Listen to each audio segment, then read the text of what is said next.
A few days ago, it was reported by John Heyman that the Miami Marlins are considering and re-looking at trading Pablo Lopez. This was something that was very close to happening at the trade deadline last season. So we're going to look into 3 landing spots where I believe Pablo Lopez could wind up. Now, let's be very clear.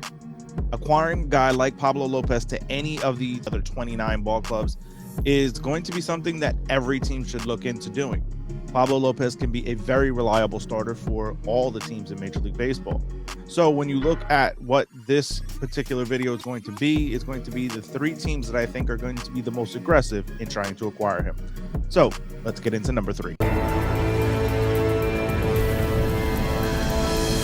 Now, the 3rd team on my list is that of the Boston Red Sox. I think that when you look at Boston, there's a lot of questions about the health of their rotation. Chris Sale opted back into his deal, and that's already a huge question mark right there. Nathan Eovaldi is a free agent, so where are the Red Sox going to get that extra assurance in their rotation from? Potentially a trade for a guy like Pablo Lopez. I think that for Boston, they're going to try to get back to being one of the contending teams, not only in the American League East, but also in the American League as a whole. I think that they want to get back to being the World Series champions, as everyone should. But I think that Boston has a little bit more motivation in their final season with Rafael Devers under contract. Being able to get back to the postseason and winning another World Series could go a long way in reacquiring the services of Rafael Devers. Now, the 2nd team on my list is that of the St. Louis Cardinals. I think that when you look at what the Cardinals are right now, they, to me, are the top of the division in that National League Central.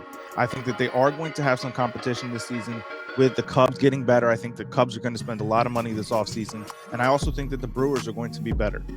So how is St. Louis going to try to separate itself even further? By reestablishing itself in that pitching staff. Yes, there's going to be some very big changes in St. Louis with the legendary Albert Pujols and Yadier Molina retiring. But you have another year of Adam Wainwright as the ace of your staff, and bringing in a guy like Pablo Lopez can really help facilitate a very good transition from one dynasty to a potential next set in Cardinals baseball. I think that by bringing in a guy like Pablo Lopez, the Cardinals can kind of offset some of the potential loss if Jose Quintana is to walk away from them in a free agency. And lastly, the 1st team, and most likely in my opinion, is going to be the same team that nearly acquired him at the trading deadline, the New York Yankees. I think that when you look at what the Yankees were going to trade the Miami Marlins at the trading deadline and where they are now, there's not a whole lot different that has been done for either side.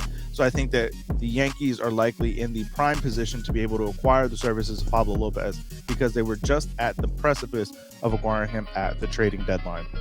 But I want to hear from you guys. Let me know your thoughts, your feelings. Where's the most likely landing spot for Pablo Lopez?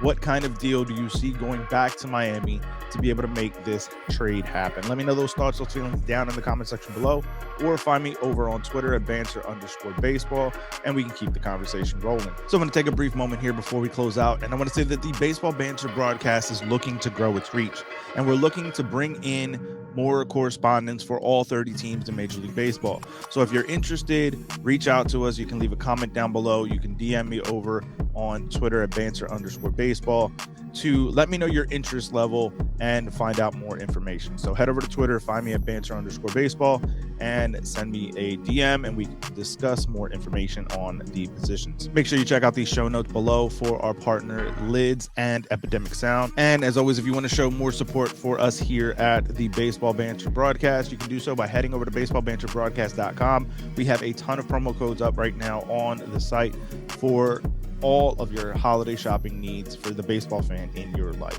So I want to thank you guys for tuning in. Keep it locked in all season with us here and all off season as we continue to cover the latest news, notes, and my personal thoughts, theories, and opinions on the game of Major League Baseball. Peace.